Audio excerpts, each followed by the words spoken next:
삼성 SDS 보안사업 담당 상무님, 그리고 데릴 퍼레이라 구글 클라우드 아태 지역 최고 정보 보안 책임 사무국 총괄님, 그리고 장노륜 네이버 클라우드 시큐리티 서비스 리더님, 그리고 어제 기조 연설해 주신 분입니다. 루먼 초드리 휴먼 인텔리전스 최고 경영자 겸 공동 설립자께서 발표와 토론으로 함께 해 주시겠습니다.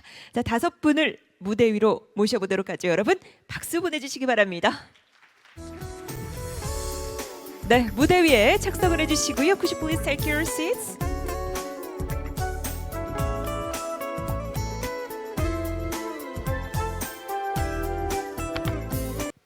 네, 이번 세션에 좌장을 맡게 된 고려대학교 정보보호대학원의 김승주 교수입니다. 뭐 날씨도 좀 쌀쌀해졌고 여기까지가 그렇게 가까운 거리가 아닌데 이렇게 꽉 채워주셔서 AI가 요새 핫하긴 핫하구나 뭐 이런 걸 느껴볼 수가 있습니다. 이번 세션은 이제 AI 그리고 그 AI 활용에 따른 여러 가지 이제 보안 문제들을 조금 진단해 보려고 합니다. 또 마침 국내 대표적인 AI와 보안을 실제로 하고 있는 기업에서 책임자분들이 나와 주셨고요. 또 외국에서 또 이 AI 보안과 관련해서 굉장히 많은 경험이 있는 분들이 나와 주셨습니다. 그래서 실제로 AI를 활용하는 데 있어서 어떤 문제가 있고 또 그런 것들은 기술적, 제도적으로 또 어떻게 해결할 수가 있는지 또 국내 사례와 해외 사례 이런 것들을 다각도로 비교해 보시는 그런 자리가 되지 않을까 싶습니다. 예, 그러면 일단은 첫 번째 발표부터 청해 듣도록 하겠습니다. 장영민 삼성 SDS 보안 사업 담당 상무님께서 생성형 AI의 활용과 보안을 주제로 일단 첫 번째 발표를 해주시겠습니다. 큰 박수로 발표를 청해 듣도록 하겠습니다.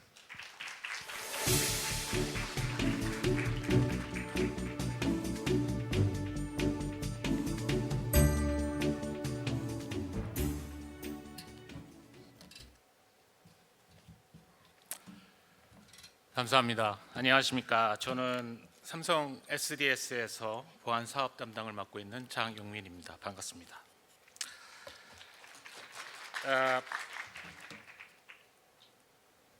제 소개를 간단히 드리면 저는 보안을 처음 접한 것은 2001년으로 미국에 있는 컨설팅 회사에서 시작했습니다. 2개 회사를 거치면서 여러 보안 분야를 접하고 경험을 얻었습니다. 작년에 한국에 들어와서 삼성 SDS에서 일하고 있습니다. 오늘 저는 AI의 활용과 보안이라는 제목으로 여러분께 짧은 시간이나마 저희의 소견을 전하려 합니다. 오늘 시작은 간단한 AI의 발전상을 말씀드리고 AI가 가져올 기회와 또 AI 도입에 따른 새로운 위협을 생각하고 그리고 안전한 AI를 위한 규제와 가이드라인이 무엇이며 또한 기술적으로 AI 보안을 간단히 생각하는 시간을 갖고자 하고 마지막으로 당부의 말씀으로 마치겠습니다. 정말 짧은 시간에 저희들은 많은 경험과 발전을 지켜보고 있습니다. 기술 발전을 이 정도로 따라가기 힘든 적은 드물었을 것입니다. 혹자들은 인터넷이 처음 우리 사회에 들어온 후 처음이라고 말을 합니다. 근데 좀 더 들여다보면 AI 시작은 꽤 오래전부터 시작됐습니다. AI는 1950년대에 시작했는데요. 뇌과학도 여러 종류가 있다고 합니다. AI 발전은 알고리즘적인 뇌과학으로부터 시작되었다고 하는데요.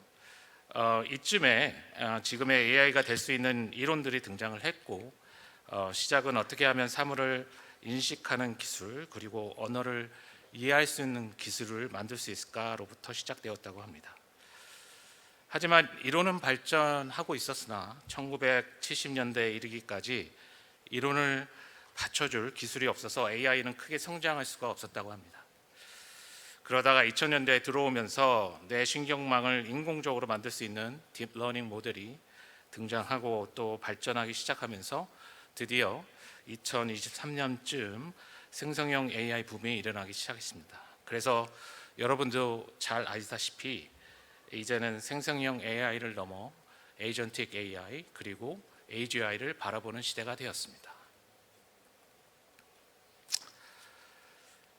그렇다면 우리는 얼마나 이 새로운 AI 기술을 습득하고 또 기대하고 있을까요?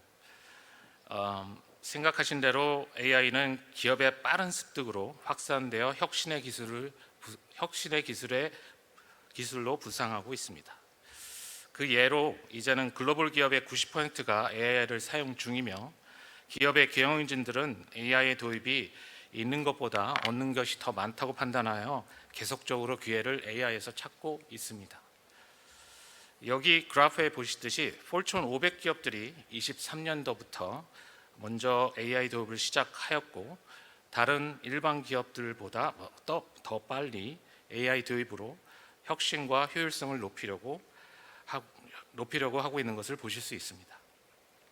지금은 모든 기업들이 AI에 거는 기대가 많은 것을 또한 보실 수 있습니다. 그만큼 AI는 기업에 의해서 빠르게 확산되고 있습니다. 기업뿐만이 아닙니다. 지금은 엄청난 양으로 AI는 일반인들에게 사용되고 있는데요. 왼쪽 아래 보시면 25년 상반기에만 생성형 AI 모바일 앱의 누적 다운로드가 17억 건이고 하루에 8,600만 시간을 사용하고 있고 이는 전 세계 1인당 하루에 세션 수로 50번 사용하는 양이라고 합니다. 과연 엄청난 양입니다. 오른쪽으로 보시면 한국도 글로벌만큼은 아니지만 AI 사용을 많이 하고 있습니다. 기업과 정부 모두 AI 도입을 하고 있으며 내년에는 한국 기업의 85%가 AI 활용 전망을 하고 있고 한국 정부는 아시아 태평양 정부 기관보다 더 공격적으로 투자 의지를 나타내고 있습니다. 기업 내 AI 도입 기대 효과는 여러 가지가 있겠지만 업무 효율과 생산성 향상이 가장 많고 혁신과 자동화가 그 뒤를 이루고 있습니다. 이 부분들은 글로벌 기업에도 비슷한 현상으로 나타나 있습니다. 이렇게 많은 양의 사용과 또 여러 가지 목적을 가지고 AI는 지금 저희에게 다가와 있습니다. 하지만 AI는 양날의 검이라고 이야기해도 과언은 아닐 것입니다. 영화에 나오는 그런 현상은 아직 아니지만 사이버 보안에서 보는 관점에서는 AI로 인한 새로운 위협을 생각하지 않을 수 없습니다. 여러 가지 위협들이 있지만 주요 보안 위협으로는 먼저 기업 내부적으로는 공격 표면의 확대입니다. 해커들은 24시간 사이버 공간에서 어떻게 하면 기업 내부로 들어올까 생각만 하고 있습니다. 그런데 AI 사용으로 시스템과 데이터가 늘면서 해커들이 공격할 수 있는 영역들이 늘어나고 있습니다. 또한 AI의 가장 중요한 부분 중에 하나는 데이터입니다. 그래서 그 데이터를 손상시켜서 AI 학습을 어지럽히거나 또는 AI가 가질 수 있는 민감한 정보의 노출이 발생하면 그 피해는 엄청날 수 있습니다. 오른쪽으로 보시면 그 예를 보실 수 있습니다. AI를 통한 정보 유출 문제 때문에 기업들은 사내에서 AI 사용을 제한하고 있고 또 실제로 민감한 정보들이 AI 사용으로 새어나가는 것을 보실 수 있습니다. 기업 외부도 보겠습니다. 여기서의 기업 외부는 해커들의 공격이 이루어지는 곳을 말하는데요. AI를 활용한 공격이 고도화되고 있습니다. 여러분들 피싱 공격을 잘 알고 계실 텐데요. AI를 활용하면 더 정교한 피싱 내용을 만들 수 있고 공격이 더 정교해지고 피싱 범죄에 많이 노출되어 있습니다. 또 AI 인프라나 모델 자체의 취약점 때문에 해커들의 공격의 목표가 되어가고 있습니다. 오른쪽으로 보시면 마찬가지로 그 예를 보실 수 있는데요. AI 등장 이후 피싱 공격이 4000% 이상 폭증하였다 하고 AI 시스템을 뚫고 저희의 AI 사용을 지금도 방해하려고 하고 있습니다. 그래서 각국과 또 기업은 강구안을 찾고 또 만들고 있습니다. 한국을 비롯한 각국에서는 AI 관련 규제를 만들기 시작했고 주 내용으로는 AI 잠재 위협 대비와 자국 기술 보호를 위한 표준 도입과 법 제화로 나타나 있습니다. 보시다시피 유럽, 호주, 캐나다는 일찌감치 규제를 만들었고 영국, 일본 그리고 한국이 그 뒤로 AI 규제를 만들었습니다. 반면에 미국은 좀 특이합니다. 바이든 정부 시절에 만든 AI 규제가 있었는데요. 트럼프 정부가 들어서면서 기존의 규제를 철폐하고 축소하였습니다. AI의 안전성, 신뢰성 그리고 투명성의 규제를 폐지하고 규제 완화 그리고 민간 AI 활성화라는 이유를 내세웠는데요. 이 규제 변화가 어떻게 미국에게 작용할지는 두고 봐야 할 것 같습니다. 국가들의 규제와 더불어 각 국내외 주요 기관들도 AI 보안 가이드라인을 내놓고 있습니다. 주로 안전한 AI 서비스 이용과 주의 사항들을 그리고 공격 대응 방안과 민감 정보 처리 등의 가이드라인이 나오고 있습니다. 기업들은 이들의 국가 규제와 AI 보안 가이드라인을 토대로 기업의 AI 활용을 잘 해나가야 할 것입니다. 특히 AI 보안 가이드라인은 보안의 최소한의 대응으로 받아들이는 게 저 개인적으로는 좋다고 생각합니다.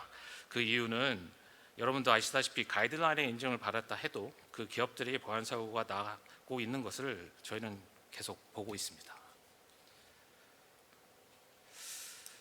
다음은 AI 환경을 좀 더 들여다보고 어떠한 AI 보안 기술들이 나오고 있는지 보겠습니다. 왼쪽에 보이는 그림은 여러 가지 AI 환경 중 하나를 그린 것입니다. 생성형 AI는 학습된 LLM을 통해 AI 솔루션을 사용자에게 공급하고 사용자가 AI 앱에서 원하는 질문이나 요구를 하면 앱은 그 AI 에이전트를 시켜서 필요한 도구를 쓰게 해서 원하는 답을 가져오게 합니다. 그럼 오른쪽을 보게 되면 왼쪽에 없던 세 가지 기능이 들어가 있는 것을 보실 수 있습니다. 그 세 가지는 네이비 컬러로 되어 있는 실시간 모니터링, 가드레일이라고도 불립니다. 두 번째는 붉은색으로 되어 있는 사전 보안 진단, 레드 티밍이라고도 불립니다. 마지막으로 녹색으로 표시된 AI 에이전트 보안이 있습니다. 가디언 에이전트라고도 불리죠. 최근 AI 보안이 부각되면서 나오는 대표적인 AI 보안 솔루션들입니다. 각각의 솔루션은 서로 맡은 보안 일을 합니다. 그래서 세 가지 다 필요한 존재들입니다. 다음 장에서 좀 더 들여다볼게요.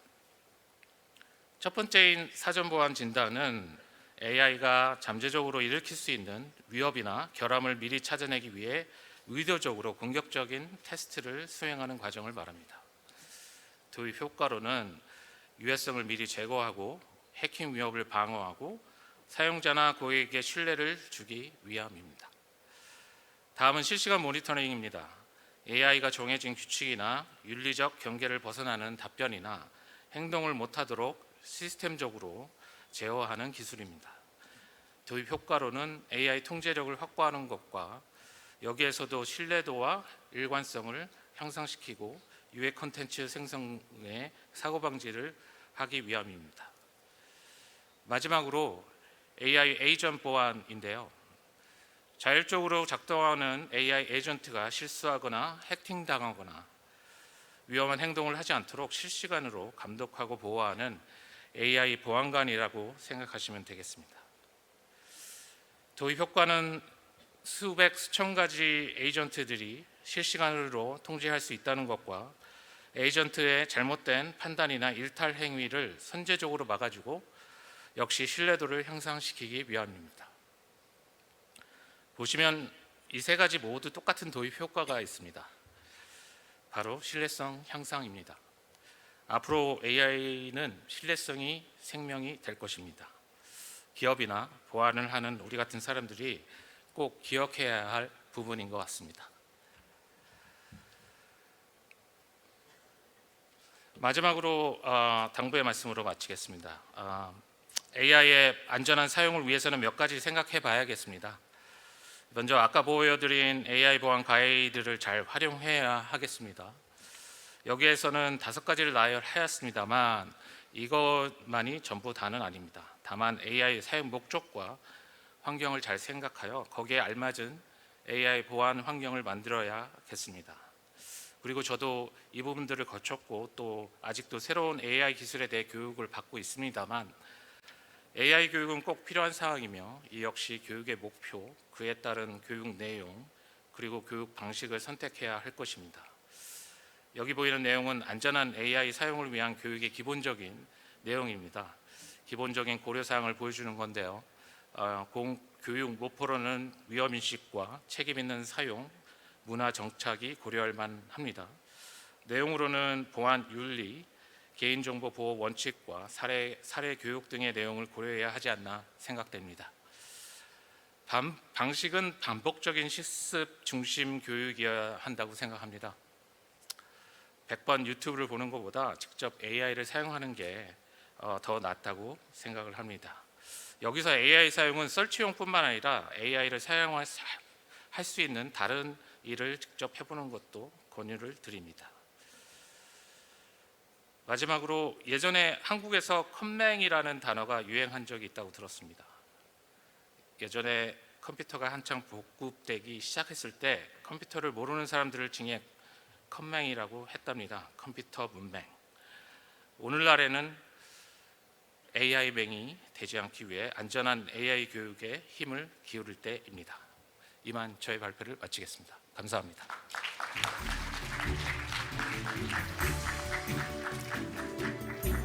네, 장영민 상무님께서 여러 가지 AI와 관련해서 기술적 얘기, 그 다음에 그래서 생길 수 있는 여러 가지 보안, 그 다음에 어떤 정책적으로 어떤 지침이나 가이드라인이 뒷받침돼야 되는지 뭐 이런 얘기들을 골고루 해 주셨습니다. 사실은 좌장은 제일 좌장의 중요한 임무는 시간이 오버되지 않게 관리를 하는 겁니다. 그래서 계속 시계를 볼 수밖에 없는데요. 이렇게 좀 일찍 끝내주시면 남은 시간을 어떻게 또 채워야 되나 또 이런 고민이 또 생깁니다. 일단은 이 시간이 많이 남은 것들은 이제 토론 시간에 저희가 활용을 할 거고요. 일단은 발표자 세 분 발표를 쭉 연이어서 듣겠습니다. 그리고 토론 시간으로 넘어가서 제가 준비해온 질문들도 발표자분들께 드릴 것이고, 또 지금 플로어에 앉아 계신 분들께도 저희가 질문을 받아서 가급적 주신 소중한 질문들은 이제 충분히 토론 시간에서 소화될 수 있도록 진행을 해보겠습니다. 그러면 이어서 데릴 퍼레이라 구글 클라우드 아태 및 일본 지역 최고 정보보호 책임자께서 주제 발표를 해주시겠습니다.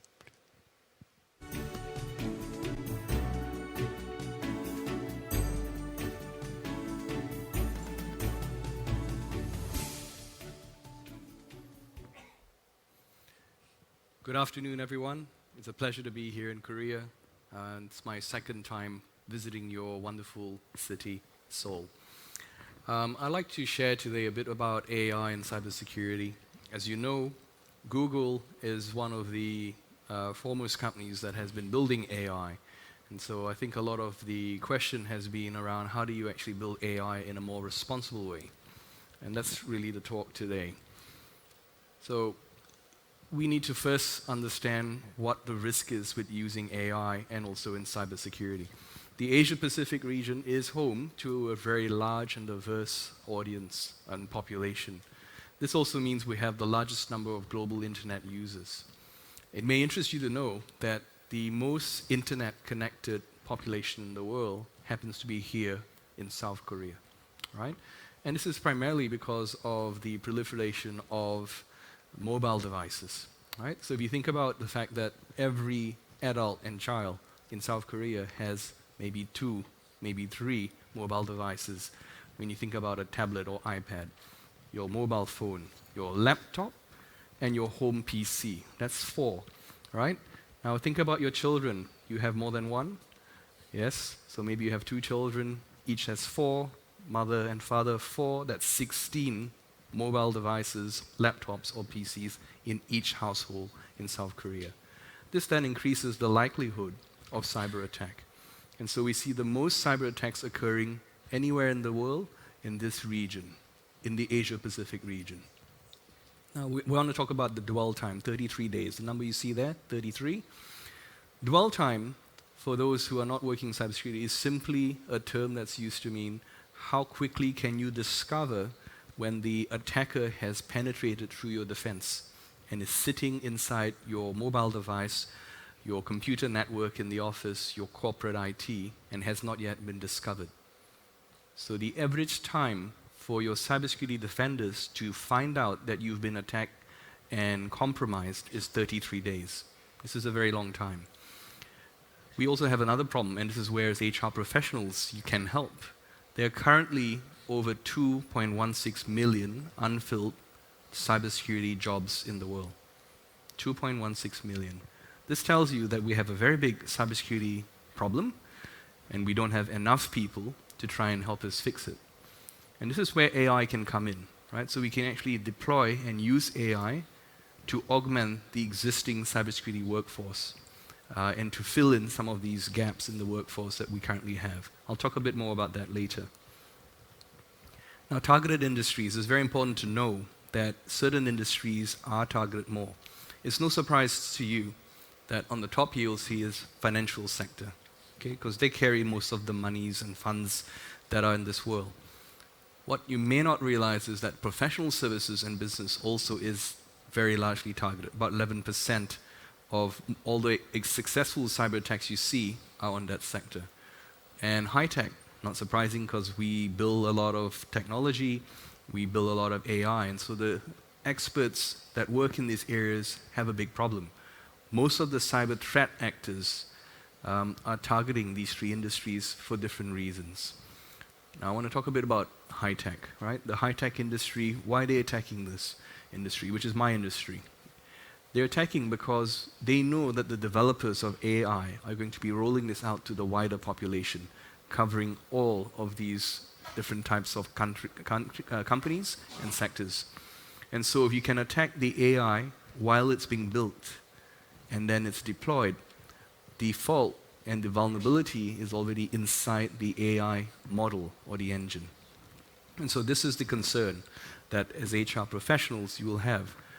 Is the AI engine actually designed and secured properly so that when your company deploys it, because you buy it from an AI developer, has the AI model already been compromised in some way, shape or form, and it cannot be seen because the vulnerability excuse me, is inside the box, within the AI model itself. Now this man here, this is a very famous person in cybersecurity. His name is Bruce Schneier. He's an American, and he's also known as the godfather of cryptography. Right? So he invented the very first way of encrypting data, which is very prevalent today, that we encrypt the data that we have in systems to secure it against cyber attack. But he said something very important. He said, only amateurs attack the machines. Professionals attack and target people.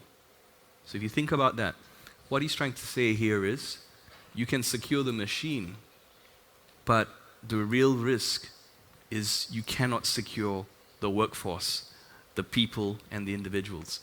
And why is that?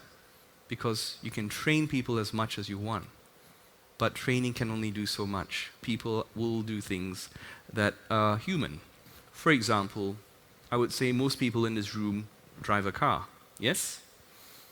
And you all have passed a driver's test, and you have a driver's license. This must mean because you've done the training to drive a car, the theory and the practical, you've passed the driver's exam, and you have a driver's license, then everyone in this room must be a very good driver. But we know this is not true. We know that car accidents do occur. And the reason that car accidents occur is because sometimes people break the rules, they go too fast, they make a turn when they're not supposed to, they go through a red light, because the human factor is humans will always find ways to take a shortcut or to break rules. And so it is in cybersecurity the same problem that Bruce has pointed out here, that the biggest weakness is the people, and that's why the professional cyber attackers will target the people. So we need to talk about how to secure AI and also using AI to make better cybersecurity. So I have two topics here. How do you secure AI for better use within any organization from being corrupted by attackers? And then how do you deploy AI to help you with your cybersecurity? So you may know this, Google does keep more people safe online than any other company in the world. And the reason for that is most of the individuals in the world will use one of these four things up here. You've got Google Search, you've got Gmail, you've got Google Play Protect, which is your engine or house for all the mobile apps that you might want to download, and you've got Chrome browser on the right. Now, how do we secure this? We have realized that when you have people in the mix, you can train them as much as you want, they will always make mistakes. So we've tried to reduce the security control reliance upon the human. We've instead built the security into the tool by understanding the psychology of the human behavior. For example, we know that Gmail is one way in which attackers will try to perpetrate a cyber attack through phishing emails. So they'll send an email, it'll be laced with malicious URL links. It will have a email text that looks very comforting, very authentic, that it's coming from someone you know, because that's how phishing works. It often comes, and spear phishing in particular, comes from an individual that the receiver of the email knows. Could be their boss, could be their mother, could be a friend, right? And that's the purpose of how these attackers work, social engineering, right? You've heard this term before. Social engineering is how spear phishing and phishing emails work. Here at Google, we know this is how they perpetrate these cyber attacks. And so into Gmail, we've automatically blocked 99.9% of spam emails, especially those that contain malicious URL links or hyperlinks to a web page that is known to be malicious or used by hackers automatically. The 0.1% that comes through, this is where we obviously have a problem, because no cybersecurity tool can be 100% effective. But we have actually reduced the number of attacking emails to the bare minimum. Keep in mind that this Gmail that I'm talking about is the free version, free for all to use. Now, using the same philosophy of understanding human psychology and human behavior, we've done the same with Google Search and Google Chrome. We automatically are blocking bad ads on an average of 100 per second on Google Chrome. We also have Google Play, where you can download apps, and it's automatically scanning every day for 100 billion apps for any kind of malware. Because one way in which the perpetrators work is they will often, in Google Play Protect, upload malware, but disguise it as an actual calendar or calculator or some other kind of tool. But behind the scenes, it's actually it's collecting data about what you're doing. Everything on your phone. It could see your data, your phone contacts, your emails, your bank pins, etc. Right? So we know this is how they work, and we need to check that the app that the person's uploaded is not actually malware in disguise. And so we scan this for 100 billion devices every day. Now let's talk about generative AI. You've come across the term Gen AI. It really is a form of artificial intelligence, and it's the new form. Because previously we talked about machine learning, we talked about predictive AI, but today we talk about generative AI. And the key difference of generative AI versus the previous ones is it can create new and novel types of content, rather than simply analyzing content, which is what predictive AI is, or acting on existing data. So this is the key difference of the AI we see today. Moving on to the next page, previous speaker also mentioned this, AI can be a double-edged sword. For the defenders on green here, it does allow us, though, to anticipate new cyber attacks and new threats and to combat them, rather than just reacting. So with AI, we now have the ability to predict the attack before it occurs, not just respond after the attack occurs. So that's the good part. The bad part is, at the same time, the AI is also giving the cyber attackers more enhanced capabilities. And so we see here AI is having a democratizing effect of giving us as defenders an ability to level up, but it also gives the bad guys, the attackers, the ability to perpetrate worse and more insidious types of attacks. So what do we need to do? For this reason, we see that developing of AI creates many new opportunities, but also raises a lot of questions. Questions around governance in your organization, privacy, regulations, compliance, safety, very important as HR professionals, the ethics, and the explainability. So when you package all of these questions, there is a term that encapsulates how to worry about these areas, and that's called responsible AI. Okay, so I want to talk a bit about responsible AI in the next couple of slides. Now, AI is still an emerging technology. It does pose a lot of risk. There are a lot of complexities. There are a lot of things we don't understand about how it works still. Because of this, the definitions and standards for AI are still evolving. South Korea was probably the first country in the entire world to regulate AI with an approach that is quite stringent, I would say.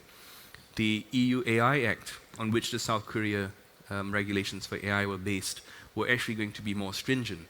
But the EU moved back and reversed some of their initial drafts of the AI Act and lessened the obligations on companies. But South Korea did go ahead and did raise a very stringent approach to AI because there are lots of risks. But as we all know, the AI conversations are intensifying today, and there are certain things we still don't know about it. Now, there are 6 types of risks when it comes to Gen AI. I'll talk about them briefly here. The first is model integrity compromise. This is where the bad actors will tamper with the model and change its behavior to produce a harmful outcome. And they tamper with it without your knowledge. They attack the developer of the AI model, and they change the way in which the code in the AI works. And if the AI developer has not done proper security around the model, it will be passed down and utilized by the wider population with the corruption that the bad hat actors have put in. The other way in which they do this is data poisoning.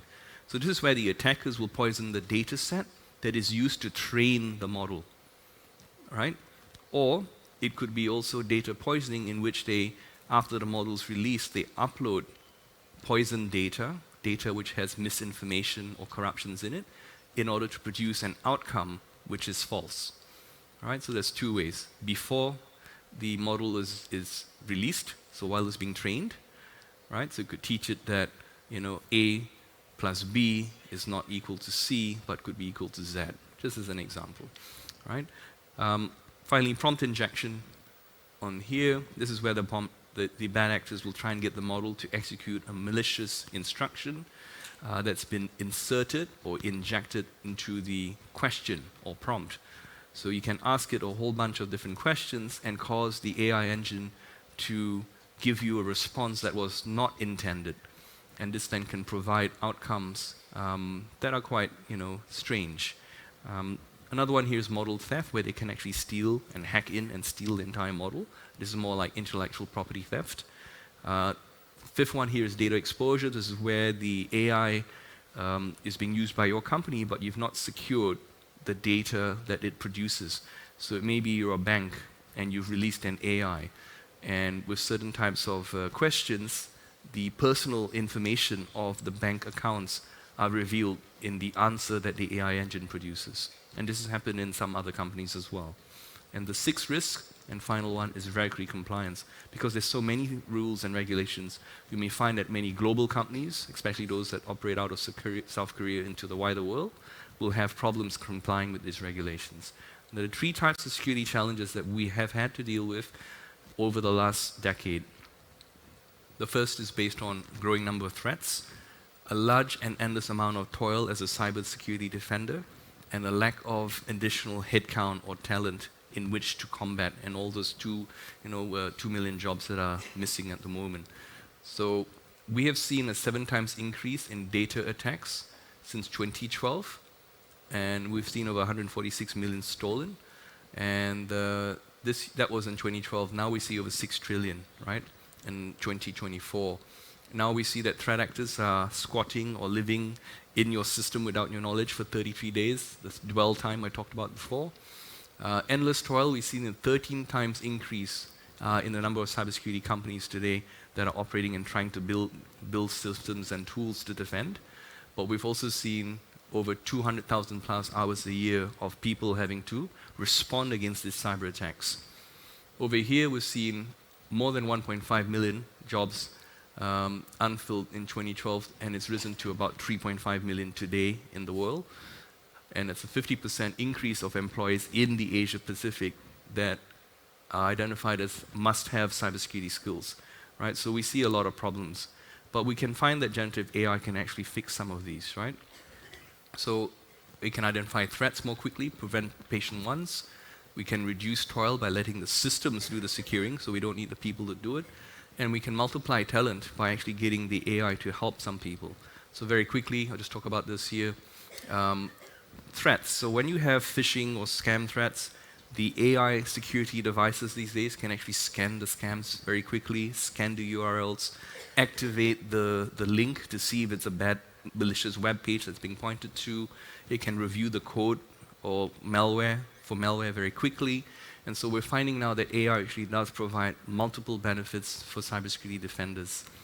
Toil.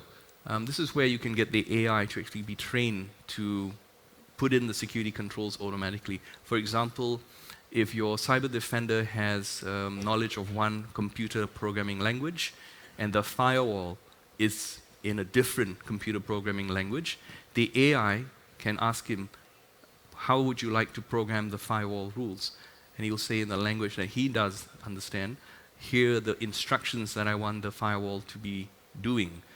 And the AI will translate it into the other computer language that the firewall is programmed in. You can multiply this. You know, it could be 20 different brands of firewalls, 20 different languages. You have one staff member, and you can reduce the toil.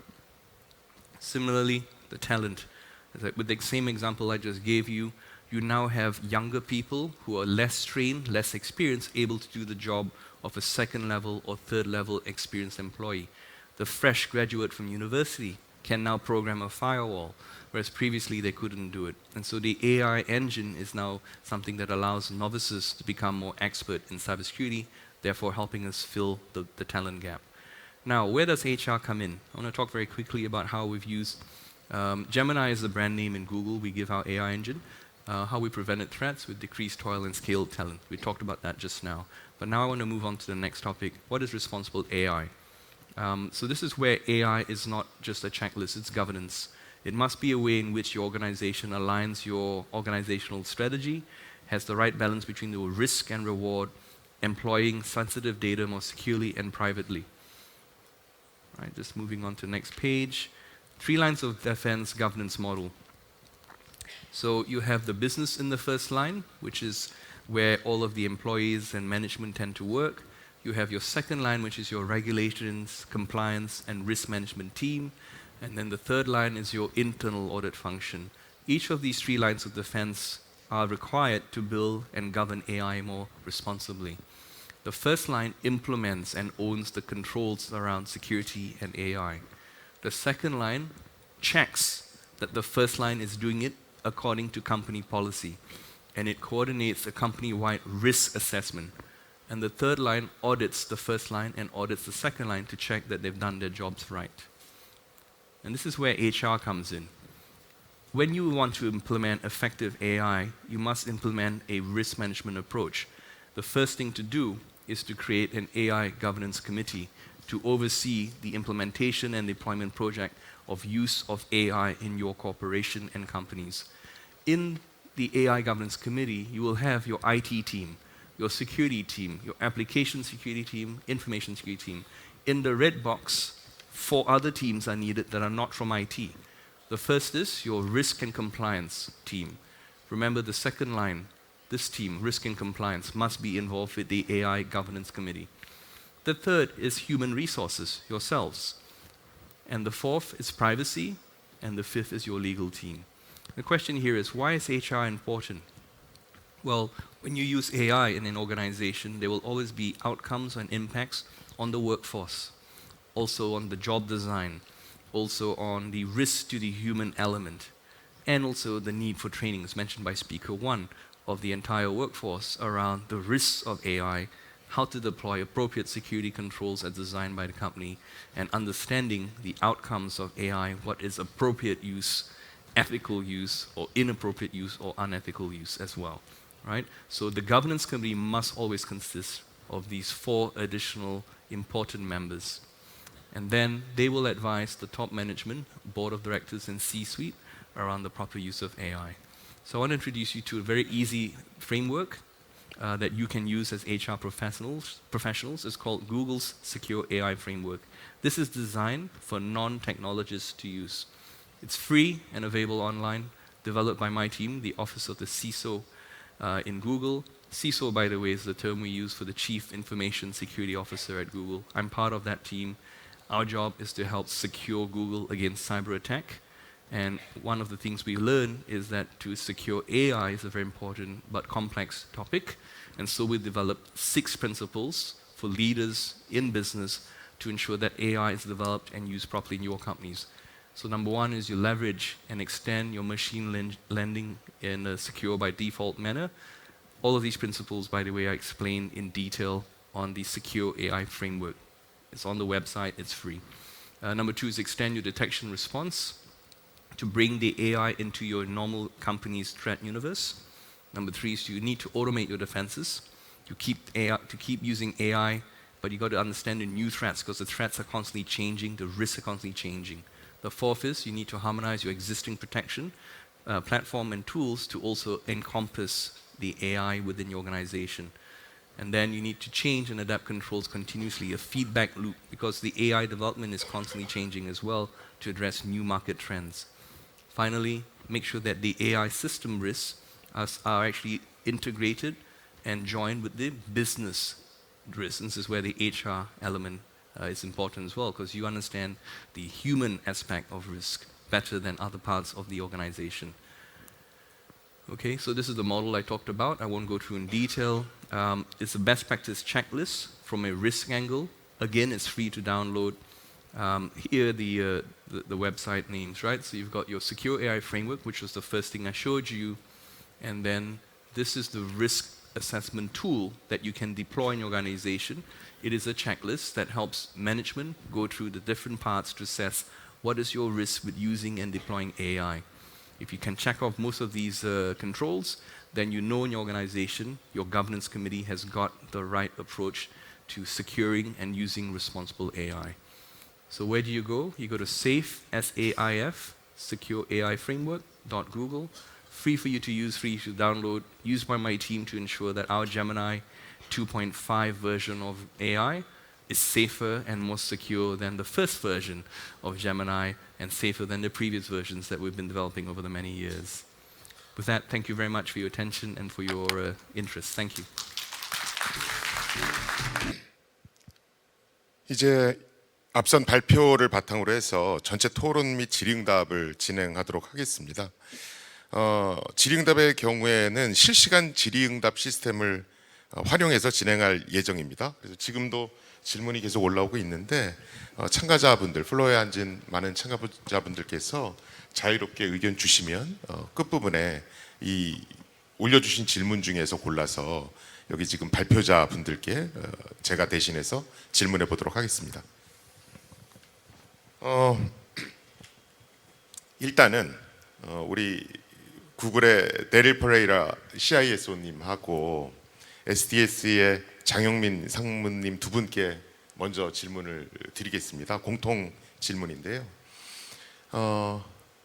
우리가 뭐 알파고를 봐도 그렇고 지금 요새 여러 가지 AI 채팅 서비스 같은 걸 봐도 그렇고 AI가 사람을 가까운 시간 안에 굉장히 대체할지도 모른다.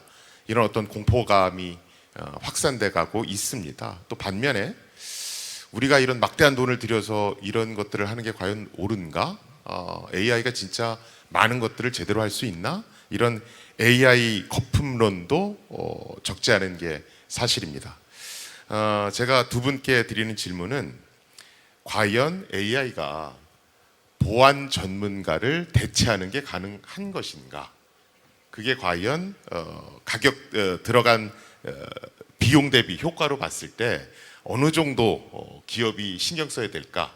이 두 가지에 대해서 일단은 장영민 상무님부터 답을 해주시면 고맙겠습니다. 네, 뭐 여러분들도 아시다시피 이 AI가 나타나고 나서 많은 연구와 많은 개발이 이루어지고 있고 더군다나 천문학적인 투자가 이루어지고 있어요. 그런 면을 볼 때 어쩌면은 당연하게 AI 거품론이 나올 수도 있다고 생각을 합니다. 하지만 제가 이제 보안 현업에 있는 사람으로서 볼 때에는 AI 거품론보다 AI의 도움을 받는 경우가 더 많을 거라는 것을 보게 됩니다.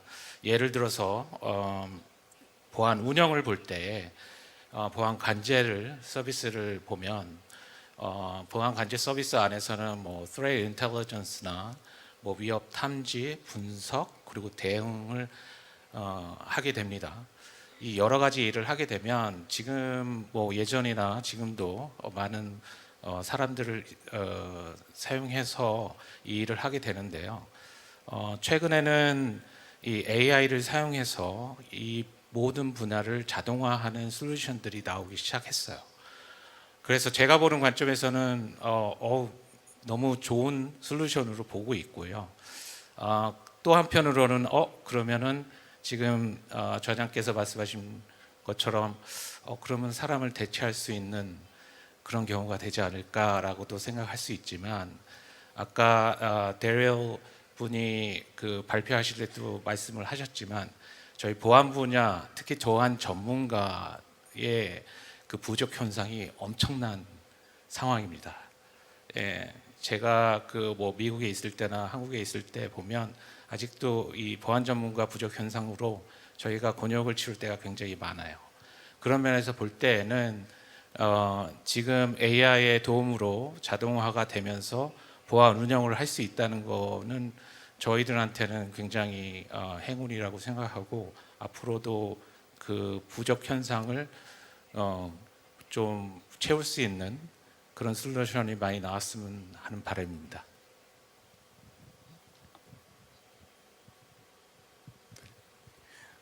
Thank you for that.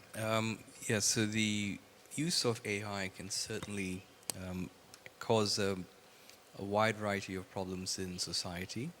You could have, non-security jobs that are more routine replaced by AI, and this is obviously a concern for you as HR professionals. But as the first speaker has also mentioned, I did talk about the 3 million plus unfilled jobs globally, and of which over 1 million here in Asia Pacific in the cybersecurity profession. And this is an ongoing problem. We can't train enough professionals fast enough. And the reason that we can't train them fast enough is quite obvious. Technology, first up, for most people who are female, is not the most attractive profession. So we find that in IT, very few women sign up to do these types of degrees or courses at university or tertiary level education. It is the case in my country, in Australia, that most computer engineering courses have only 10% women studying this subject. It's the same for computer science. Now, if you think about IT as a broader topic, and cybersecurity is a very niche part of IT, a very niche profession within IT, you now have a double problem. You already have fewer females joining the workforce in technology, and cybersecurity is the most geeky, most nerdy part of IT, and so you have even fewer females joining this. Before I joined Google, I was a senior partner at KPMG Consulting. I led the cybersecurity consulting practice for the Southeast Asia region, so 10 countries. In the ethical hacking team within KPMG, I had a lot of men, boys and men, only 2 women. So this means half the workforce is not being utilized. So if you compound this problem of half the workforce not truly being involved, not signing up to be cybersecurity professionals, we have a huge problem, don't we? And so this is where I think AI can help. I don't think the solution is to force people to do something they don't like or not passionate about, right? I don't think that works, because if you have an interest in cybersecurity, an interest in technology, you will have already chosen to study this and to work in this field. And so we do have a shortage that's real, and we also have another problem, the double-edged sword. There are many more cyber attackers, threat actors out there with unlimited funds. If you think about countries like North Korea, countries like Iran, countries like Russia, we have seen that they use cyber attacks as a means to perpetrate the regimes. The dictatorial authoritative regimes are actually funded through cyber attacks. Ransomware became a big problem 3-4 years ago. The majority of ransomware threat actors come from these 3 countries that I've just named. The 4th country is China. And we've seen China utilize cyber attacks as well in order to cause geopolitical tensions between neighbors in this region. And so when you see these types of threat actors are funded by governments, so these are private or criminal organizations, but they're hired like mercenaries by these types of large governments with unlimited funds, we have a huge problem. It's not just for profit or gain, it's now political motives, it's societal damage, it's undermining of public trust in your government.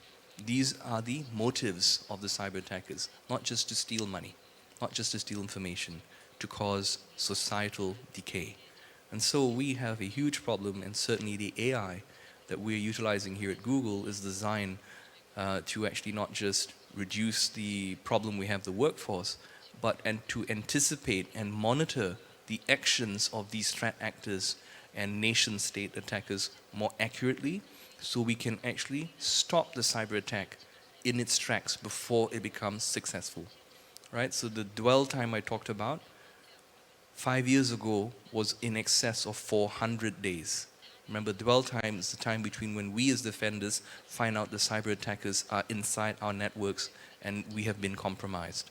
400 days 5 years ago. Today it's 33 days. With the help of AI, it can be reduced further to the matter of days or minutes. This is the promise of AI, and it's currently something that my company Google has actually been developing very strongly, and I think it will be for the betterment of society as a whole. I don't see it as a problem. I see it as a potential competitive advantage for us as offenders against the bad guys. 네, 답변 감사합니다. 이번 질문은 우리 휴메인 인텔리전스의 루먼 초드리 박사님께 질문을 드리려고 합니다. 지금 이제 앞서 많은 연사분들이 AI를 활용해서 여러 가지 다양한 일들을 할 수 있다. 그리고 거품론이 있긴 하지만 어떤 인력 부족 현실이나 이런 것들을 해결하는 데 대안이 될 수도 있다. 뭐 이런 얘기를 해주셨어요. 같은 이유로 주요 강대국들은 지금 AI 기술 패권을 잡으려고 굉장히 노력을 합니다. 그런데 이제 과거만 하더라도 AI 기술을 확보하려고 할 때 어떤 윤리라든가 예를 들어서 여러 가지 뭐 개인정보 보호 같은 요소가 중요하게 작용을 했습니다. 그런데 작년부터 강대국들을 중심으로 최고의 AI 기술을 확보하기 위해서는 윤리성이라든가 개인정보 보호 같은 것들을 일부 희생할 수도 있다. 이런 얘기를 하면서 안보 차원에서 접근하려는 움직임이 있고요. 이런 것들은 빠르게 다른 국가로 퍼질 수 있다라고 봅니다. 이런 흐름에 대해서 어떻게 생각하시는지요? That's a very important question. So, one is that we are seeing the rise of what is known as sovereign AI. So many countries and many regions, Korea is one example, has invested in creating your own AI systems, and what governments say is that it will reflect your values as a country, your values as a people, but also, importantly, it decentralizes power, authority, and wealth from one very small part of the United States, Silicon Valley. I think sometimes people say it's the US that is dominant. That's actually untrue. It is simply one very small part of the United States, Silicon Valley, that is dominant. Most of the United States actually does not get the advantage of AI systems. But I also appreciate that you bring up the downplaying of ethical issues. One of the main blockers to adopting AI more broadly, because I think a few of the speakers brought up the concept of trust. Now let's talk about trust. Trust is not actually based on cybersecurity. Trust is based on ethics and trustworthiness of the system. Can you trust the output of the system to be unbiased? Can you trust the output of the system to be correct? Can you trust the output of the system to be accurate?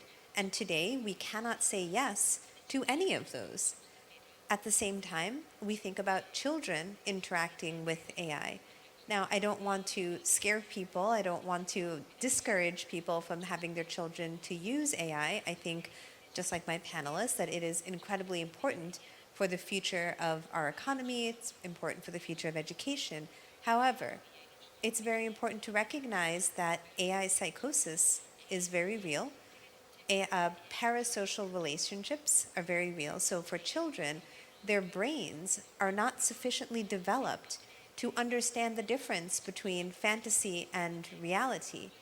And when AI systems converse so realistically, when they talk like a human and they interact with them, then young people will believe that this AI system cares for them more than their mother or their father or their teachers or anybody around them. That's very, very dangerous.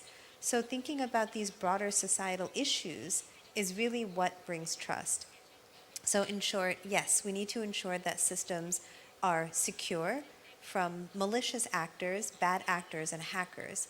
But also we have to think about the broader social and societal implications of this technology, because one thing that does concern me is we don't have good frameworks to really think about these things. And all of these technologies are at your children's fingertips.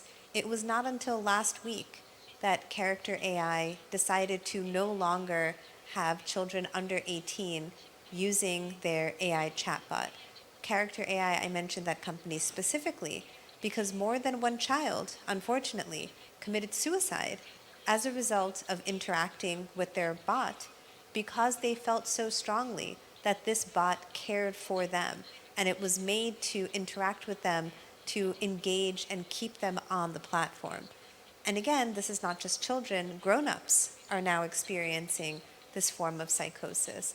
So we also need to simultaneously spend the same amount of time, energy, money thinking about the bigger societal issues. Now, it is certainly very true that cybersecurity is understaffed. If you look at the ethics teams at these companies, they are significantly smaller and they receive very little to no funding. Most of them are research teams, so they don't have access to influence product. Now, I will say, I am unfamiliar with Samsung or Naver, but for sure I will say that Google is one of the few outliers where they spend a lot of time, effort, energy, money, resources thinking about responsible use writ large. So I'm happy to say that there are companies tackling these problems. The thing is, we have no framework, we have no rubric, because we have never tackled these problems before. 네, 감사합니다. 사실은 제가 준비해온 질문들이 있고 그 질문을 사전에 이제 발표자분들께 드렸는데 지금 뭐 올려주신 질문들이 워낙 많아서 제 질문은 하나만 딱 더 드리고 지금 플로어에서 주신 질문들로 발표자분들께 질의하도록 하겠습니다. 이 답변은 제가 보기에는 조금 곤란한 답변이 될 수도 있는데 아주 곤란하시면 안 하셔도 됩니다. 네이버의 그 장노린 리더님께 드리고 싶은데요. 이거에 대해서 데릴 퍼레이라님께서도 보충 설명을 해주셔도 됩니다. 짧게 답변 부탁드리고요. 최근 한국을 비롯해서 여러 나라가 소버린 AI 정책을 추진하고 있습니다. 근데 이 소버린 AI라는 게 잘 보면 모든 것들을 그 나라에서 독립해서 자립할 수 있게 하겠다. 굉장히 그럴듯해 보일 수 있는데 이거는 자칫 잘못하면 이제 통상 마찰로 이어질 수도 있습니다. 그래서 글로벌 기업 입장에서는 사실은 소버린 AI라고 하는 게 조금 이게 좀 이상한데 이렇게 볼 수도 있고 또 어떤 한국에 있는 어떤 큰 기업들인 경우에는 소버린 AI 정책 아주 괜찮은 정책이야 또 이렇게 반대 입장을 보일 수도 있습니다. 그래서 지금 우리가 하고 있는 소버린 AI 정책에 대해서 국내를 대표하는 AI 기업인 네이버에서는 어떻게 생각하시는지 또 글로벌 기업 입장에서 구글은 또 어떻게 생각하시는지 간단하게 답변해 주시면 감사하겠습니다. 네, 질문 리스트에 없던 건데. 네, 소버린 AI는 이제 네이버는 소버린 AI를 지금 하고 있고요. 정부랑은 아직 마찰은 없는 상태입니다. 국가에서 아직 그걸 관심 있게 들여다 보시는지 어떤지는 모르겠어요. 저희 같은 경우에는 지금 동남아시아랑 사우디, 모로코 이쪽 중심으로 소버린 AI를 하고 있고, 이 소버린 AI를 하는 이유가 아시겠지만 글로벌하게 국내, 그러니까 로컬 포탈을 갖고 있는 게 미국, 한국, 러시아밖에 없잖아요. 비근하게도 클라우드 자체 기술을 갖고 있는 나라가 그렇게 많지 않습니다. 그래서 소버린 클라우드 기술을 갖고 있지 못한 나라들에서 클라우드 기술을 도입하려는 움직임들이 많고, 그 움직임에 이제 발맞춰서 네이버는 소버린 AI를 딜리버리 하려는 노력을 하고 있습니다. 네, 질문 주신 거에 정확한 답변을 못 드려서 죄송합니다. 네, 대리.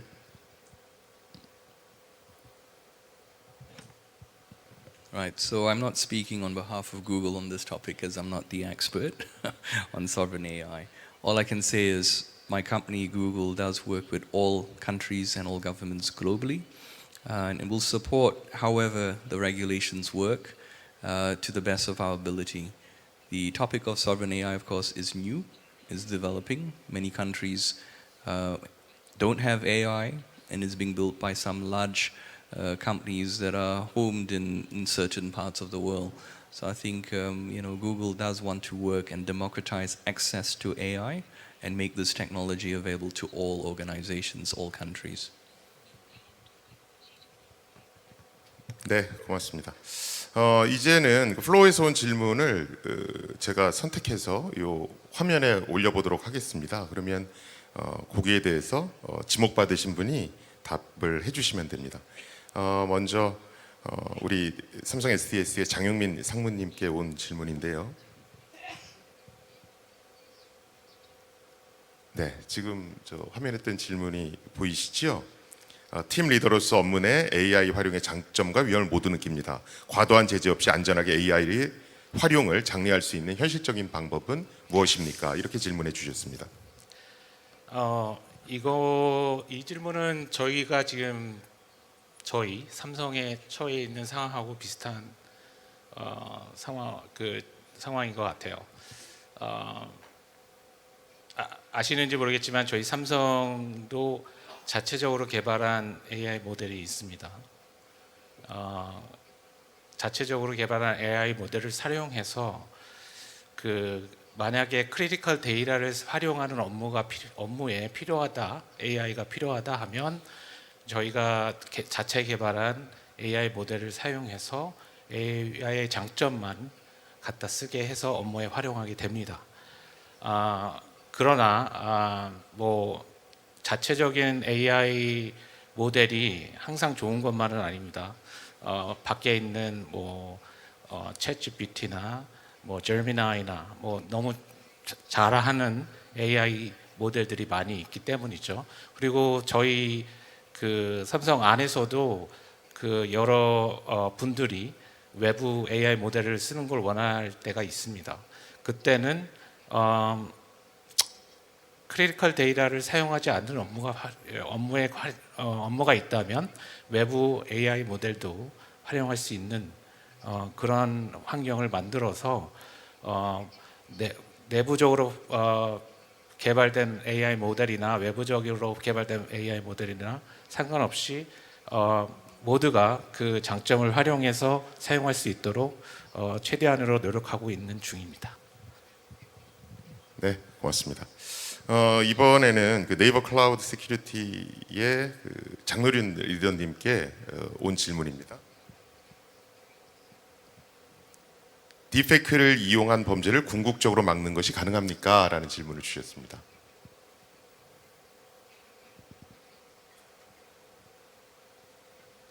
네, 이제 제 전문 분야는 아니지만 최근의 트렌드를 말씀드리면 이제 딥페이크를 기술을 이용해서 범죄에 악용하고도 있지만 AI 기술을 이용해서 딥페이크를 탐지하는 방법론도 많이 나오고 실제로 경찰이나 이런 쪽에서 많이 사용되고 있습니다. 제가 이 답변에 충분한 답변은 아니지만 여러분들한테 하나 말씀드리고 싶은 게 요즘에 SNS에 본인의 사진 또는 가족들의 사진, 동영상 많이 올리시잖아요. 그 딥페이크에 충분히 이용될 수 있으니까 그 점 유념하시길 바랍니다. 네, 이 정도로 답변드리겠습니다. 네. 이 질문은 데릴 프레이라 책임자님께 온 질문입니다.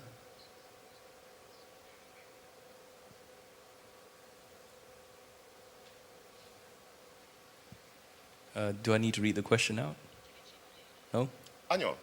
지금 오신 질문들은 뒤에 지금 화면으로 다 떠서 다 보실 수 있으니까 답변을 그냥 바로 하시면 됩니다. Okay. Use of Gen AI in Google. Yep. Okay. So the training communication efforts for use.